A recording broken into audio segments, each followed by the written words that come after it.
എന്താ കലോത്സവ നഗരിയിലേക്ക് വരാനുള്ള കാരണം? ഞാൻ കൊന്നതാണ്. അപ്പം നമ്മുടെ നാട്ടിൽ ഒരു ഇത്രയും വലിയൊരു ഫെസ്റ്റിവൽ, കൾച്ചറൽ ഫെസ്റ്റിവൽ നടക്കുമ്പോൾ ഉറപ്പായിട്ടും അത് നഷ്ടമാക്കരുത്. നഷ്ടമായാൽ അത് എൻ്റെ നഷ്ടമാണ്. അത് ബോധ്യമെന്നത് കൊണ്ട് വന്നതാണ്. പിന്നെ ഇഷ്ടമാണ്, നൃത്തമായാലും സംഗീതമായാലും ഒക്കെ ഇഷ്ടമാണ്. ഇഷ്ടമാണല്ലേ? ഐറ്റംസ് ഒക്കെ കണ്ടോ? ഇന്ന് തിരുവാതിരയാണ്. തിരുവാതിര ആഘോഷം കണ്ടു. അപ്പോൾ ഇവിടെ ദഫ്മുട്ട് കണ്ടല്ലോ, ഗംഭീരം ഗംഭീരമാണല്ലേ? ഗംഭീരമായിരുന്നു. ഗംഭീരം എന്നൊരുപരിയായിട്ട് അവർക്ക് നമ്മുടെ മുമ്പിൽ പെർഫോം ചെയ്യാൻ തോന്നിയൊരു മനസ്സുണ്ട്. ശരി, അതിനെയാണ് നമ്മളെ അപ്രിഷ്യേറ്റ് ചെയ്യേണ്ടത് അല്ലേ? അത് എല്ലായിടത്തും ഉണ്ടാകുന്നതാണ്.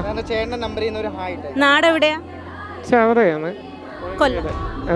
ഓയൻവേല Chavara, Kollam Chavara. Okay, thank U.